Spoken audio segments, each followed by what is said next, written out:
Well, welcome everybody to Thought Leader Friday. We are super excited to have you here, and perhaps even more excited to have our friend Pastor Mike Ashcraft here with us today. I'm going to hand it over to Mike here in just a second. However, we're really thankful to have you here, Mike. And a number of you got to see Mike as a keynote speaker at our Business Building and Leadership Summit in Raleigh this past October. So we've invited him back to help us sort of further navigate the challenges that we see in today's market and today's world. So here as always with my partner in crime, Debbie, and we're going to have some opportunity later to talk to Mike and ask him some additional questions. For now though, Mike, we're going to hand it over to you, please.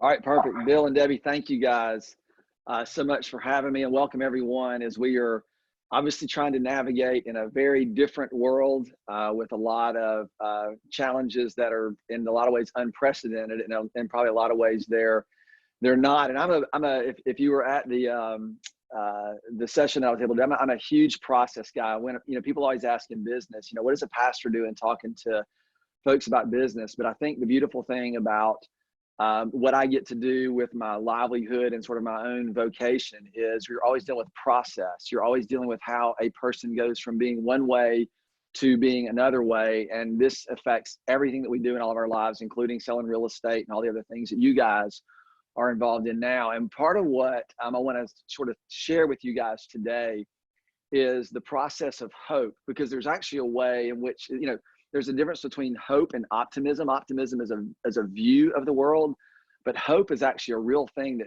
fuels human, sort of the human willingness to stay in something that is hard. And so I want to look at that. And before I do, I'll just give you a little bit of context about me and what it is that I do. I serve as the senior pastor, the lead pastor at Port City Community Church in Wilmington, North Carolina. We started off in a living room, literally 15 to 25 people in a living room 20 years ago. And today we have 4 campuses spread up and down the Eastern Seaboard in Leland, North Carolina, Jacksonville, North Carolina, and as far north as New Bern, North Carolina, and some small population centers. We've had tremendous, a lot of learning, a lot of great things that have happened there, and a lot of challenges with leading an organization where it's primarily volunteers, in terms of how you get things done.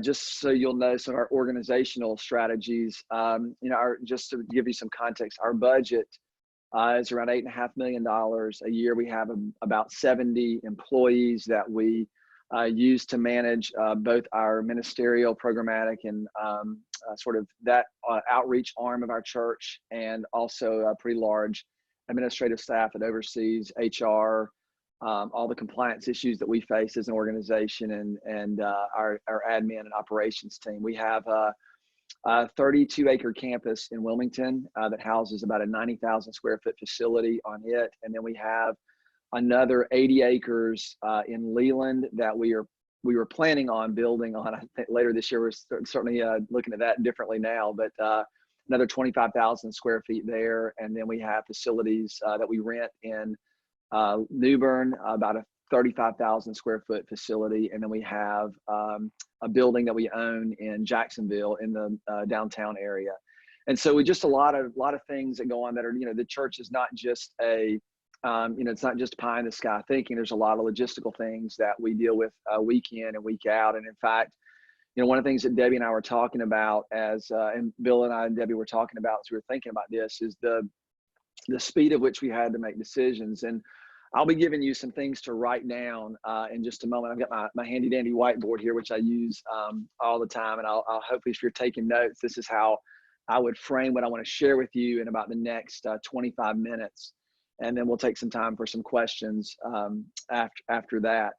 The thing that I would say about a crisis, and the way I would title this talk is, I would call this leading through crisis. It's not leading in a crisis, it's leading through a crisis. Leadership is always about getting out in front of things and causing things, or at least participating in a way that's helpful and hopeful to people who are struggling with a crisis. We sensed this very early on. In fact, as things were starting to unfold back in early March, we were paying attention to this, know that we have probably the largest gathering of people in our city. We're a pretty small town. We have the largest gathering of people at any one time.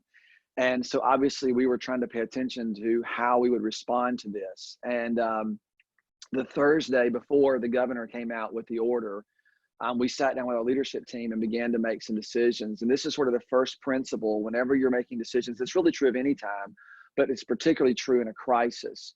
And that is what I wrote down in my notes that I was kind of thinking about this is you've got to know your verb. You got to know what it is that you do in a crisis, what it is that you do not only in a crisis, but what you do as a regular way of operating. What do you contribute to the world around you? What do you contribute to your clients? We had just actually done a huge exercise in this area for the last 4 or 5 months, which just proved incredibly important as we were positioning ourselves to navigate and still positioning ourselves to navigate this pandemic. And what I mean by know your verb is know what it is that you're going to do, how you're going to act in a moment's notice. And ours is very simple. Our mission statement is to reach people and help them walk with God. And our posture is to always be helpful.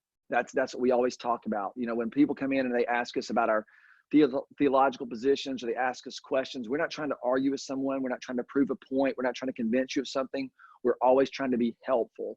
This frames how we deal with benevolence issues. This frames how we deal with mental health issues. This frames how we deal even with employment issues. We always serve and want to be postured to be helpful. So when obviously this comes out, we realize I had 2 friends call me Thursday morning. This is before the governor of North Carolina issued or at least said we want to not have mass gatherings. And so we sat down and we knew 2 friends of mine called me. Both one of them was a doctor at the hospital. The other one was someone who's working on the epidemiological response of the Cape Fear region. And both called me and said, Mike, you got to really think about whether or not you're going to host services this weekend because this is going to be serious. And this is literally before any of the stay-at-home orders were given, and even before our governor had made any decisions. And I began to ask some questions. And my fundamental question was, if we meet on Sunday, this is Thursday morning, if we meet this coming Sunday, are we being helpful to what you guys are trying to do? And their answer was across the board, absolutely not. It is not helpful. And that framed our response. So even when we went out and we made a statement that day, trying to get out in front, trying to be a leading voice, and we said of hope and of help, because we knew this was going to cause a lot of panic.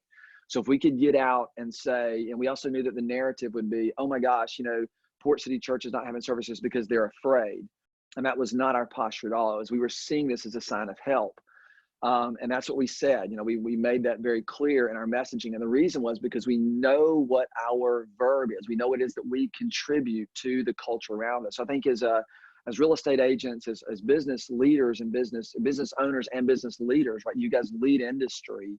You know what it is that you contribute to the world around you, and it's important to stay focused on those things and let those things drive every decision that you're making. These are not insignificant decisions for us as a church. We generate most of our momentum by our gatherings. We were very intentional in how we chose our language. We didn't say we're canceling services. We didn't say because the governor has mandated us not to do it. That was not our language. We said we are suspending our services as a way to be helpful to our community and to the world around us, how to contribute to the solution and not to the problem.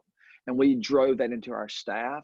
I made sure that everyone understood that if someone says that we're doing this because we're afraid, that is absolutely not true, and you can correct them. Our language is we want to be helpful and we want to be hopeful. We want to contribute to the solution and not to the problem. We were able to keep that language out in front, and what it enabled us to do was to really get out in front of the narrative so that we were starting to drive the story that our folks were going to tell in their own heads and in the way they acted during this. Because we had a suspicion, I think we all did, that it was going to get worse before it got better. And so that's what I would say is when you're doing your exercises is to really sit down and just say, what is it that I contribute? And then make all of your decisions according to that. The temptation will be to recoil and to pull back and to preserve things. But I think there's a better way for us to actually lead in this and to contribute to something that is very real in both the real world application of the economy and all the other facets that will unfold in the weeks and months to come, but also I think in the very fabric of who human beings are. And this is the reality of what hope does. So one more thing too, just by way of just to let you know, this is, these are not easy decisions, and I don't pretend this is a, these are difficult things. Just our own decision. We stopped our services, right? That's how we generate most of our momentum, is when we gather, and we suspended those services indefinitely, just like everybody else. And of course, now we've seen that's a standard practice, but it's cost us. It's cost us in terms of finances. Our finances dropped probably 30% in a week. And that's a significant amount of money. We rearranged our entire organization to go digital, which we were probably further ahead than a lot of churches or religious organizations are, just because we've already been streaming online. But to go digital and to allow connections, a very different way of thinking about things, and starting to identify audiences. There are a large number of people who are on social media. There are a number of people who are good at social media, but the vast majority of people just use it as a way to get information and haven't really learned how to connect. So we're working on, how do we teach people how to connect? What is our digital culture like? All these are questions that have come. So we've rearranged our whole organization to this. We've had to rearrange our budget, basically to prioritize the employment of our people. We have a lot of folks on our staff that they're dedicated to creating programs that attract large numbers of people, and that's gone. So their jobs have had to be different. We've had to rearrange our church to deal with the benevolent issues that are coming in our way from people losing their jobs. So we've rearranged a lot of our budget needs. We've rearranged a lot of our operations to tend to those folks in a very relational way, again, because what drives us is to be helpful. And so these have all happened. It was probably about 4 or 5 days of just literally around the clock working to get organized. And we're still working on it. But I just say that to reiterate the importance of the fact that whatever your verb is, whatever it is that you do and contribute, needs to be the driving thing for every decision that you make. So I want to take a minute or a few minutes, and I want to explain this process of hope. There's ancient writings, and obviously I'm a pastor, so I'm familiar with some ancient writings, namely, you're probably knowing the Bible, and I'm not trying to preach at you. I just want you to know there's a lot of history to this idea, and we understand this as human beings. It talks about the fact that hardship produces in us a sense of endurance. We know this physically. We know this physically in the sense that we all we all go and we work out, and it's so funny, even the workout programs, have pretty aggressive names like P90X or, power this or intensity that. I don't know anybody who uses like the ab belt, right? I mean, nobody ever admits that they just sit on their couch and get ripped because we all want to feel like we've done something, we've struggled, it's been hard. And so all of our fitness is arranged around this intense and kind of, enduring and the hard things that we do. And this is also true of our sort of internal work, who we become as people, and really who we become as a collection of people in our organizations and in the culture that we create in our businesses and our homes and the places where we have influence. And so what I want to do is I'm going to try to get this centered on the board here. I can see pretty much in my camera, but I want to talk about this sorry, let me write here. This process that goes from what I'm going to call hardship to hope. And this is how I would write this. How do we get from hardship to hope? Most of us, whenever things get hard, our first response is to pull back or to get out from underneath them, to stop the hard things. And what we've been doing with our staff, and even as a church, and even with my kids, is how do we embrace the hard things? How do we understand hard things? And this is why the process of hope is so important. Optimism is just to go, oh, there's a silver lining. And you hear a lot of people talking about the silver lining now. Oh, there's a silver lining, and we're just trying to grab hold of things that make us feel better about ourselves. But this is not where hope comes from. Hope is something much more significant than this. In fact, the way we defined hope in our context is hope looks like patience. Hope looks like patience. It's our willingness to stay in something. And here's how this process works. Whenever things get hard, one of the first things that you want to do is you want to quit. We want to quit.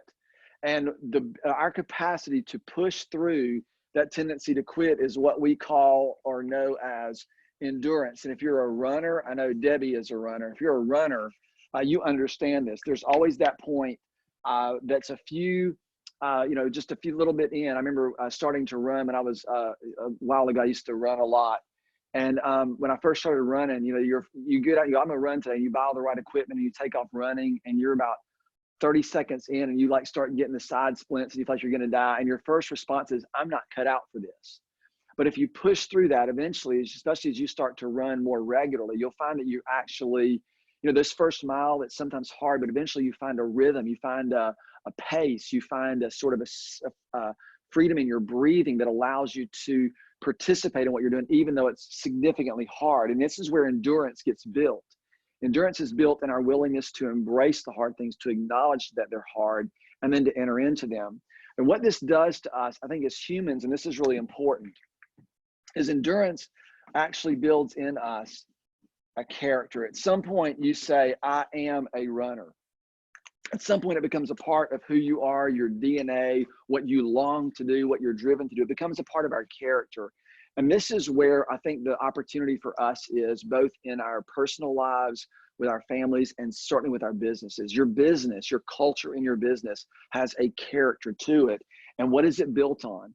Is it built on competition? Is it built on sort of cutthroat? Is it built on backbiting? Is it built on, or is it built on a unified sense of mission and purpose and vision and what we're actually here to do and to contribute? And this is where this gets forged. Our willingness to lock in and to commit to one another and to help one another is where our character gets forged. And the way I think about this is where we actually get substance to who we are. Can you and I be depended on when everything sort of comes apart? What we have said is, again, I can only use our reference as a church. What we have said is that we want to be helpful, and we want to be a voice of reason. We don't want to be a voice of panic. We don't want to contribute to the noise around us. We want to be hopeful, and we want to be helpful. And everything that we're doing, this is what we're looking at. This is who we are becoming in this posture. And it says that the last thing is, out of this actually produces hope. Hope is a source of that fuels our willingness to continue in, and hope actually comes out in a way that is beneficial to other people. It actually helps us give and contribute ourselves to other people. The thing that the crisis does, and particularly what we're going through now, that does like nothing else has and I've seen in my life, is something that I'm gonna pull this off. I'm gonna draw you. Sorry, that was loud, I know. I want to draw you another diagram. If you were at my last time with Bill and Debbie, I drew this diagram because when it comes to forging our character, there's a way that this gets done. And the way it gets done is the way I call it, and there's a couple ways to write this out. I use the phrase encounter, formation, expression. And this is the way in which we become who we are. I think this is true of our personal lives. I think it's also true of the cultures that we live in. Encounter is what it is fundamentally, and I just always draw eyeballs. It's what we see. It's what we encounter. It's what the worldview that we have.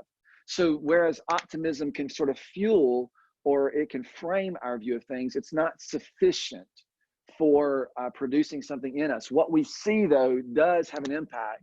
And the impact is on who we become. Formation is what happens in your heart. If you see things through a particular lens that causes you to become more and more and more cynical, it's going to affect your heart, which in turn is going to affect how it is that we live.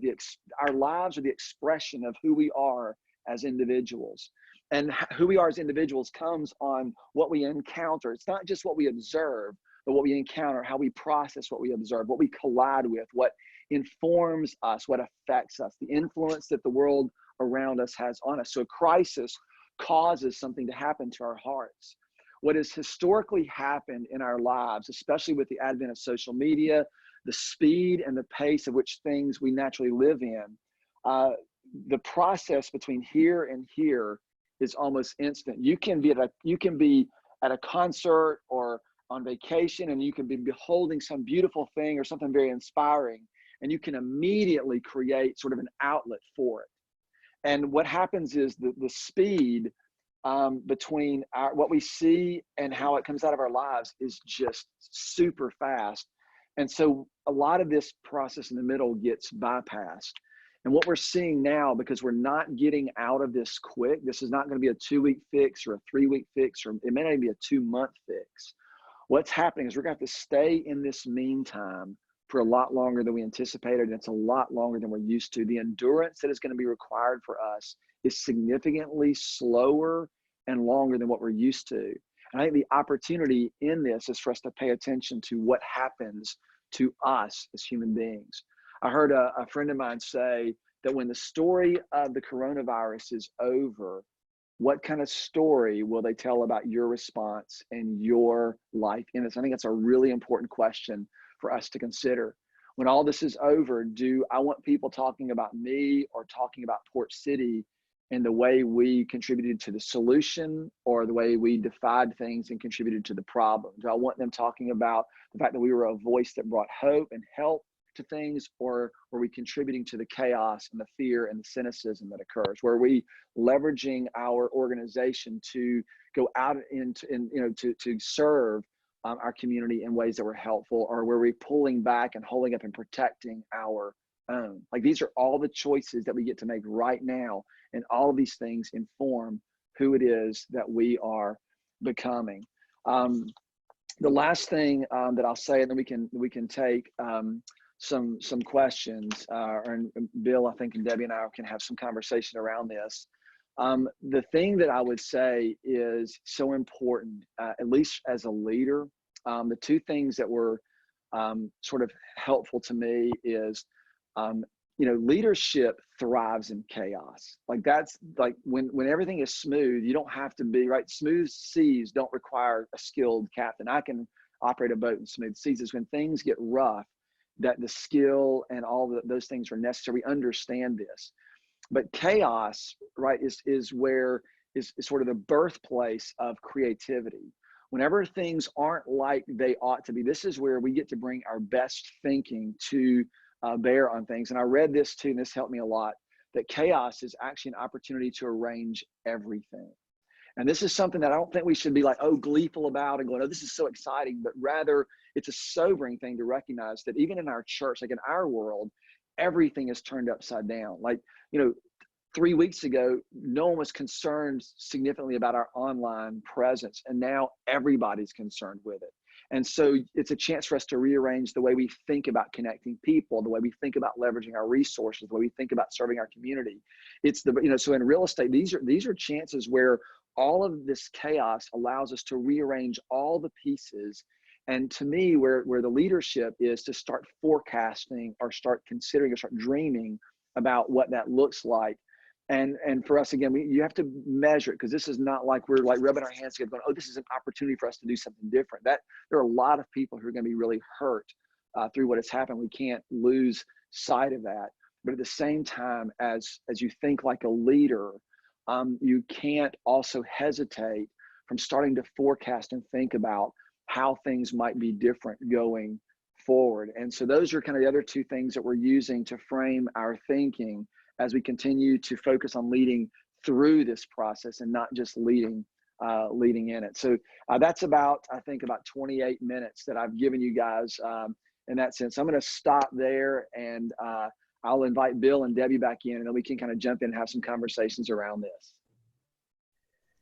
Thank you, Mike. Great as always. I came up with a handful of questions along the way, as I'm sure Debbie did as well. And first, I just got to say I'm super, super grateful to Debbie for introducing me to you, because it was first through your various digital programs, more specifically, you guys streaming your services to your app, that I was able to gain a real appreciation for the type of work that you guys are doing.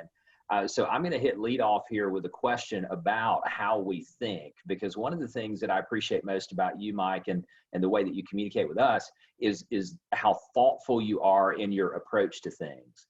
And I know from what you shared with us at the summit back in October, you have some different things that you do in your life that allow you to have that time for thinking and the way you process ideas. So the question is, how do you go about seeing out into the future, seeing around corners, and making decisions proactively as opposed to reactively? So if you wouldn't mind grabbing that one first, and then we'll tee up Debbie. Sure. So for those of you, like I draw, like this is, I don't know if you can see this, but these are my notes. So I am super visual and have long struggled with what people would say is attention deficit disorder. So when I was probably literally about 15 years old, I was taught to journal, to keep a journal.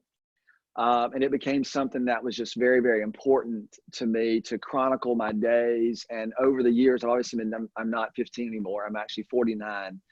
And, but I've been keeping a journal very consistently for, since I was 15 years old. And it's not always clean. It's not always, much of it would make no sense. In fact, I've told people I'm going to bury my journals with me because people will think I'm absolutely nuts if they read them. Because I'm not afraid to write things down that I'm thinking. And what this does is it helps me. And then when you say, how do I think about things? It helps me to actually think. Because what a lot of people do, especially, anxiety comes when we don't have any way to deal with what we're thinking. That's really what it is. It's just the chaos that emerges when we get thoughts built on top of each other. And then we're hardwired to create stories, to complete circles, if you will, in our thinking. And what those often, they spiral out and they become like worry and fear and fret and anxiety. And I'm not immune to that. So what I have to do is I have to kind of get, write things down, get perspective. But one of the best exercises I found for sort of in leading this is I use the phrase, what I call disruptive thinking. The longer we're alive, the more apt we are to think the same way we've always thought. So I'm always, when I'm talking to someone, I'm always listening. Are they quoting me books or learning that's 15 or 20 years old?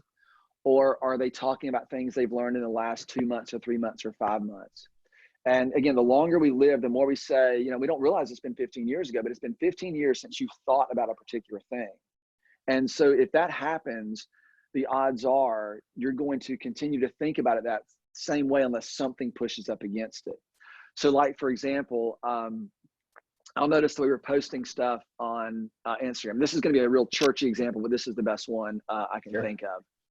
So like whenever you see a picture in a service that talks about worship, what they always show is a large service with music and lights, and there's some kind of artistic shot. So what that means is everybody thinks of, quote, worship as a particular thing. So you go in and you say, all right, I want you to think about worship and I want you to think about this, but you cannot use a large room. You can't use lights. You can't use a stage, and you can't use music. You start putting limitations on how people can consider things, and it forces us to think differently about them. I joke about our congregation. I told him, I said, I have a psychiatrist friend of mine, and he suggested to me, he said, Mike, you need to try to brush your teeth with your offhand. Like I'm right-handed, so you need to brush your teeth with your left hand. And if you try, I'm not joking, I do this, but you can't even find your face often with your left hand. But what it does is because what you do is you pick up your toothbrush and you brush your teeth and you don't even think about it. There's nothing about your brain that is function. You're thinking about all the other things. You're not focusing on what you're doing. When you pick up your opposite hand, all of a sudden you're like, man, I can't even find my face, right? And you have to focus. And then you find your right hand is doing all this other stuff behind you. And it just forces you to see and to think about things that you've become so accustomed to not thinking about. And you see the complexity in them. You see what it takes to think about them. And that's a really silly example, but imagine your organization, what everybody's craving right now is to get back to the way things were. And what that means is that we have a system of thinking that already exists, and we're trying to take everything in the future and put it back into that box. And it's not to say that might not happen, because it certainly might, but what it's also to make room for is to go, what if things are different? How might they be different? What if, and so we've been just going through a lot of lists of those kinds of things, but the idea of disruptive thinking is really important. It's probably how, the real estate world, the music world, the publishing world have all been affected by this digital influx, where someone just fundamentally said, what if we do things differently? And then boom, here we are. Yeah. I love the idea of disruptive thinking and the framework of that, and challenging long-held assumptions. So Debbie, your turn. What you got next for Mike? Well, I was listening to your message, and when you were talking about hope looks like patience. Now, you know me a little bit and understand that patient is probably not a word that I would choose to describe myself. Bill would probably exaggerate that in describing me. At the same time, when you think about if hope looks like patience, how about those people who aren't patient or having to grow their character to become patient, to be able to display hope to those people around them? Because externally, when you answer the phone, everything's great. This is our strategy. Here's what we're going to do. And internally, it's a mess. So what encouragement would you give, or what thoughts would you give around that? Hope is patient. Looks like patience anyway. That's a great question. I think I just talked about this week because I've been thinking a lot about this. I think that people have the wrong definition or the wrong outcome of patience.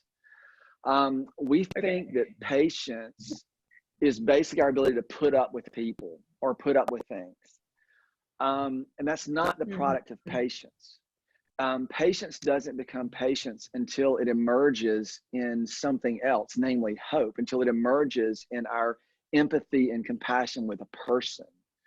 So the way I think we deal with this, and I think it's something that our smiley kind of, even the social media culture has perpetuated, is that everything is awesome. And I'm as chronically optimistic as anybody you'll find. But it's not blind. And it's also, I think what helps me hold that view is that I'm very honest about what I'm feeling. And I think that's something people don't give themselves permission to say or to do, is to go, this is really hard. To sit down with your staff and go, this is really hard. We're going to make sacrifices. It's going to require something from all of us.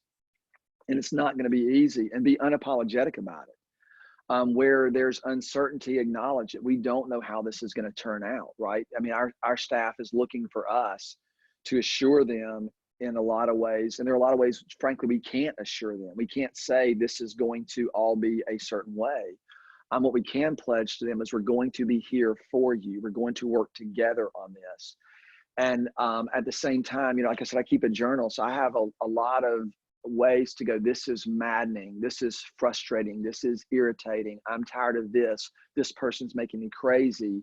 And what it allows me to do is to sort it out and then be able to say, okay, now what's the right response to this? If I'm going to step into this as the kind of person that I want to be, how am I going to respond to this? Where does that need to come from? How am I going to draw this out of myself? And I think the biggest thing is to get a bigger vision for patience, right? Patience produces hope. If it's not starting to emerge out of you into empathy and concern and care for other people, you haven't quite gotten to patience yet. That's the process, and that's what you're looking for.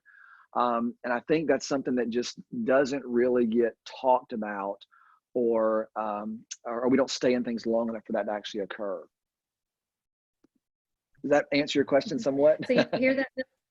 Yeah, it does. So you hear that, Bill? So I do have empathy for others, and I do look to the future. So I have patience. Look at me. I'm not stepping in that trap. I know better than that. But there is a difference. Like, people think oftentimes too, this is like the culture of a company or a business or a church even, that being patient with people is not separated from accountability. I mean, there's still deadlines, there's still responsiveness, there's still pace, there's still all those things that have to happen. And what we think of accountability in our culture is not a system of checks and balances. We think of it relationally. And the way we define this is that accountability is a clear path. It means that I can have any conversation with you without having to sort of put out eggshells or placate, or we can just say what we mean in those moments. There's a clear path of communication between the people that we're in relationship with. And so patience doesn't mean that you don't speak into things quickly. It just means they come from a much different place. Yeah.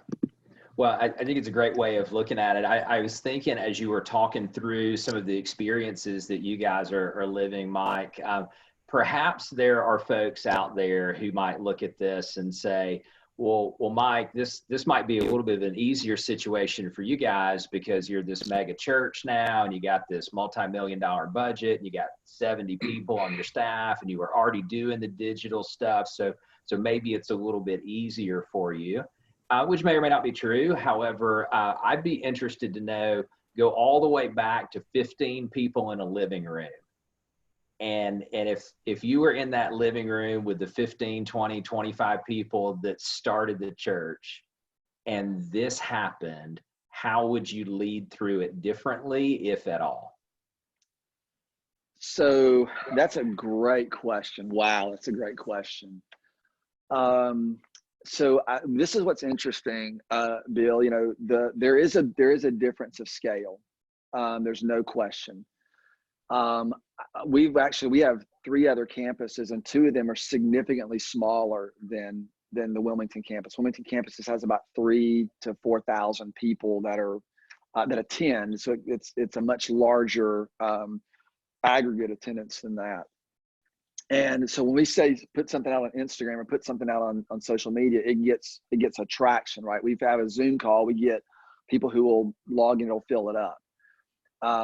Whereas if another campus, you have that and you put a social media post out, you get 3 or 4 people show up on a Zoom call. And what I actually had this conversation today, I said, don't treat things like treat it like people are individuals. Get on the phone and call the 15 people and invite them to be a part of it. You just have to make it more and more and more personal. And that's honestly what we've tried to do. We've leveraged our staff because we want you calling, getting on the phone with people that are on your volunteer teams, people that you know. If someone comes to mind, get on the phone and call them and talk with them. And I think that's what I would say. If this is not, you know, it is, you know, I think people think that there's this big buzz. In fact, what we've learned, and this is a little bit old, not old, it's about a year old. We realigned our whole church in the last 24 months. I mean, literally the entire thing, for a lot of specific reasons. And what we did, and Seth Godin talks about this. I don't know if y'all are familiar with Seth Godin. He's a big marketing guy, but he wrote a book called This Is Marketing. It is fantastic. And he talks about in this current culture that everybody wants to make this big splash. You come in, you make this big splash, you get a lot of followers, you get a lot of buzz and attraction in the digital space. But he said that's not the way you make a difference. He said what you have to identify is your smallest viable audience.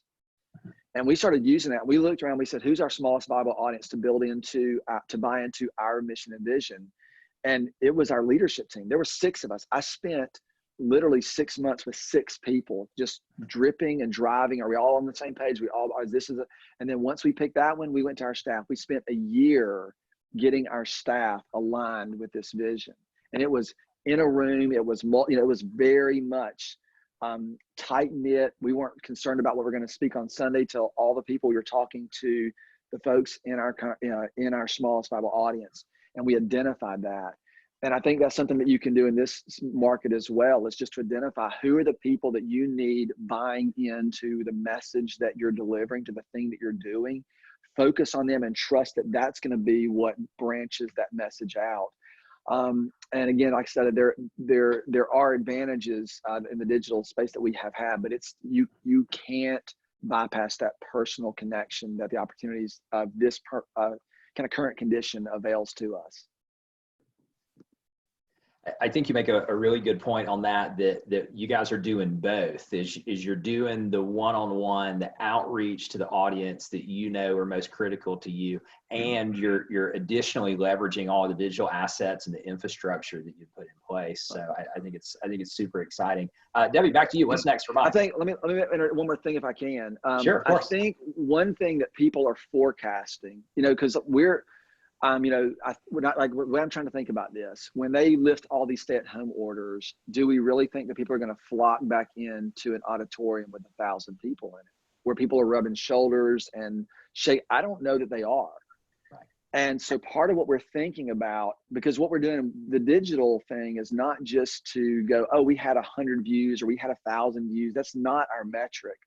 Our metric is how are we learning how to connect with people in a digital format, for the purpose of reconnecting relationally and personally when this happens. That's our lens, not how many people are going to flock back to our church, but how are they going to connect with each other personally when that becomes the norm again. And we don't know what that looks like, but I'm trying to keep us from using the metrics of the number of views and the numbers, and start talking about how are we doing with connecting. What does it look like? And I've got, trying to chronicle illustrations and things, stories that help us identify those right now. Mm-hmm. Beautiful. Beautiful. All right, Debbie, back to you.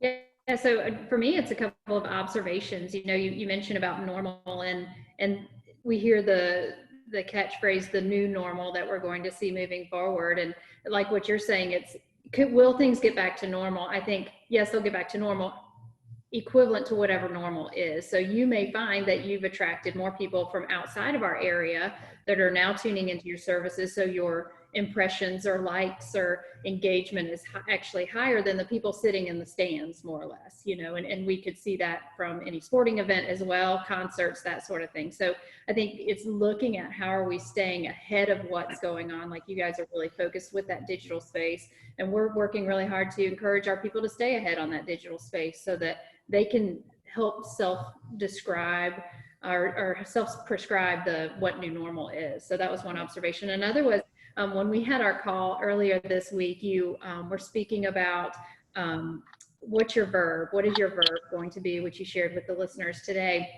And so I've given some thinking time to that, and you know, I'm going to encourage Bill too at the same time.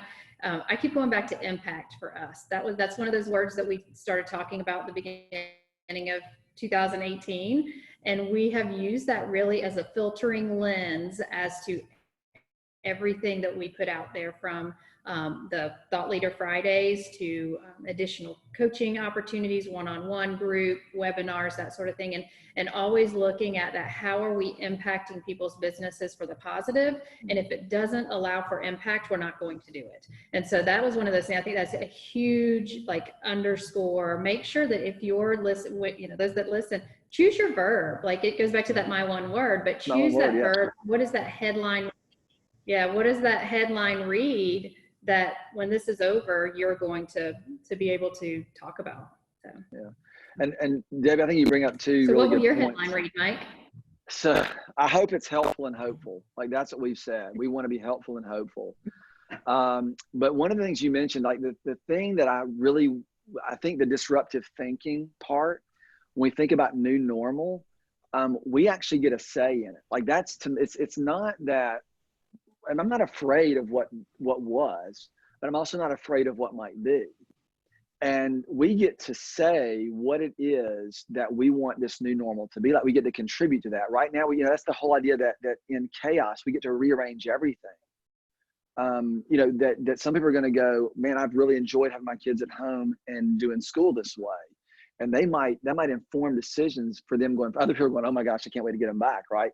But the other thing I think you bring up is why it's so important to understand what we're doing, what you're actually doing in these moments, because you're right, we're getting a lot of traction from all over with the digital reach, right? But what I have encouraged our staff to focus on is how are we connecting with the people who we know are a part of our congregation, because we can get a false understanding that, man, we've got all these views, like our views are up so much, but they're all in Alaska. And that's not a bad thing. We'll figure out how to leverage that. But our focus, like our responsibility, is to our local community. And if we are focusing on the folks in Alaska at the expense of connecting with the people who are our responsibility, we're not doing what it is that we say we're going to do. So that's what I'm saying. There's a lot of things that happen in all normal times, that the kind of the shiny objects that attract our attention to go, oh, we're really being successful, or this is really happening in a significant way, but it's not actually what we ought to be looking at. And that's what I keep kind of coming back to, is we get to pick and establish the things that we deem are important to us and focus on those things. And that's why, especially leading to a crisis, is so important to stay focused on those things. Yeah.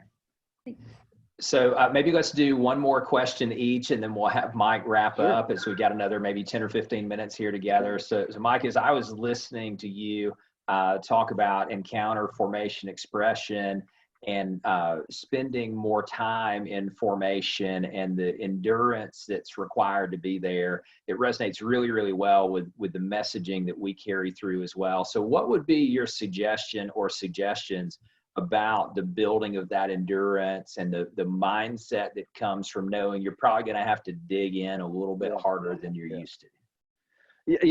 So I hate to be the shameless plug guy, but this is really where my one word came from. It is the simplest, most effective exercise that I've stumbled on in terms of this, because it starts with a vision. It starts with the vision of who it is that we want to become. It starts with, what kind of person do I want to be? And I put that down, I put it down in writing, and then I whittle out everything to get it down to one word. We talked about that process. I think we did that at the summit in October. And part of this idea is that you've got to stay in something, for a long period of time. That's why I said focus on it for a year. If you do that, and I keep in my journal, I keep my word at the top of my journal every single week, the top of my planner every single week. If you're a digital person, put it on your screen saver, put it on your computer, put a sticky note on your dashboard, whatever you have to do, because it really requires you. It's not just something you do 10 minutes in the morning and then forget about it. It's got to be something that you're looking through all the time. And it's like brushing your teeth with your left hand, right? The more that the more you're disrupting your normal way of thinking, the more you're going to see things you haven't seen before, and then observe them and identify them. For a long time, I thought that, I had a really hot temper, and that's how I would describe it. I'm a hothead. And then you go, well, I have an anger problem. And I didn't have an anger problem. I had a contentment problem. I had an unwillingness to deal with anything that wasn't my way. And that's ultimately a selfish part, right? So you start to see things that you wouldn't ever see. And then we end up trying to solve all of our symptoms or deal with all of our symptoms and never getting to the root of the problems. And that, to me, when you're thinking about the formative process, it's just a willingness to focus and to carve time over a long period of time. You don't have to be a monk.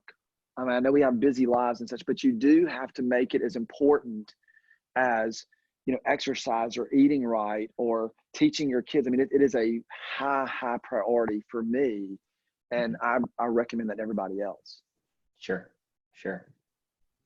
Awesome. All right, Debbie, so you have the honors with the last question before we wrap up with Mike.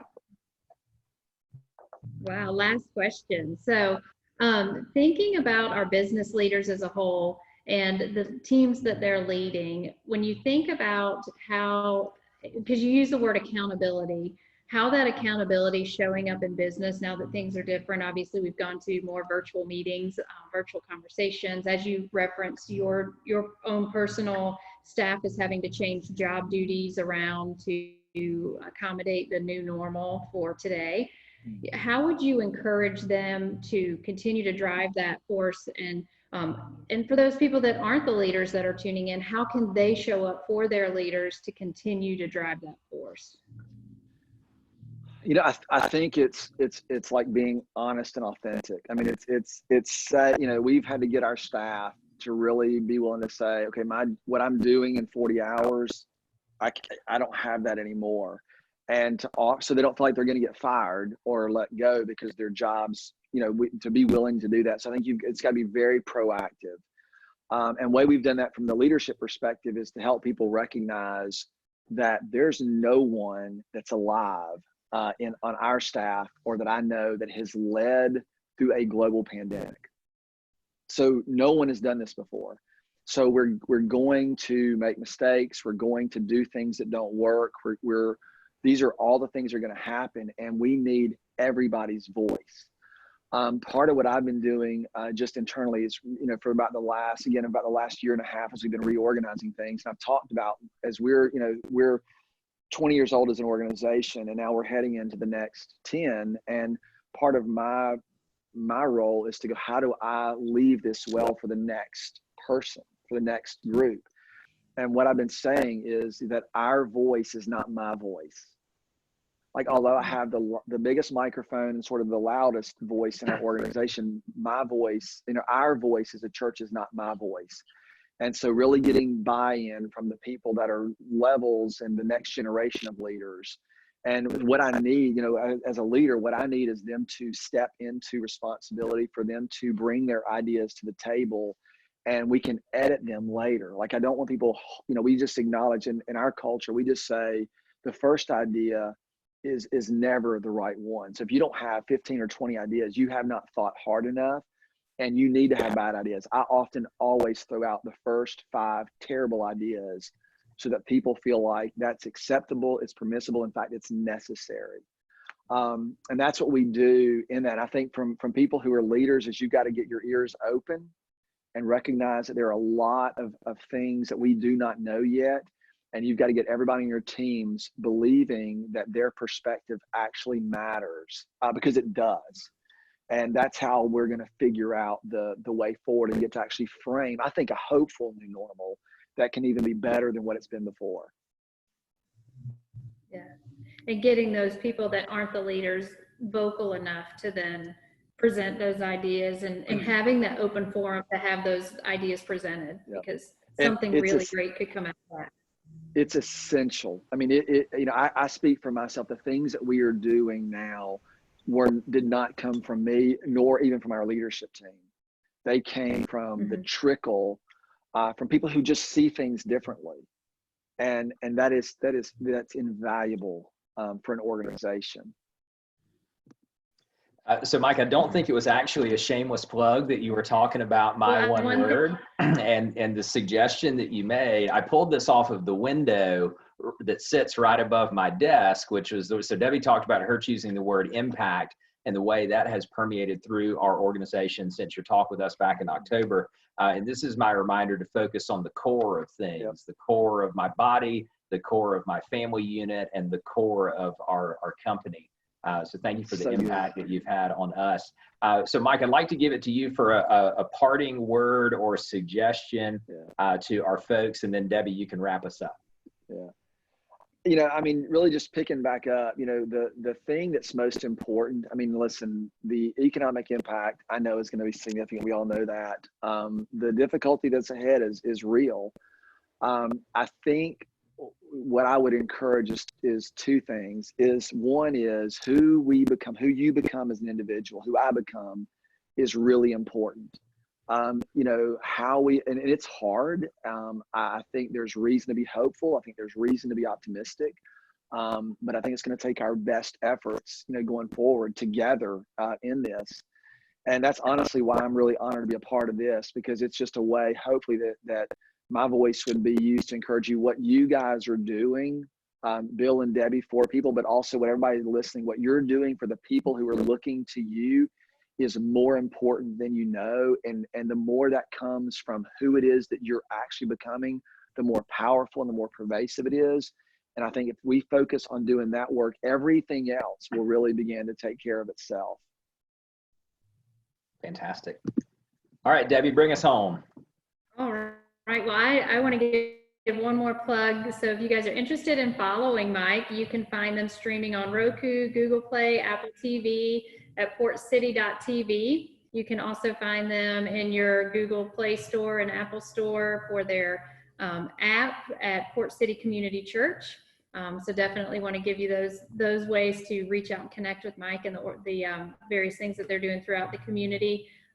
We're usually giving shout outs, right, sponsors? So I'm going to give a shout out to all those seniors out there in our local area. I have a senior graduating from Hoggard this year, and they're experiencing a whole lot of change and a lot of growing up really quickly outside of what they thought their spring and summer was going to look like. So shout out to all those seniors, from all the way from 5th grade graduation, middle school graduation, high school graduation, college graduates, all of you guys. Big shout out to them. So thanks so much, Mike, for being with us. We appreciate your time, and we look forward to catching up with you again soon. Thank you so much. My honor. Thanks, Mike. Great to see you. Thank you guys. Y'all too. Bye. Bye-bye.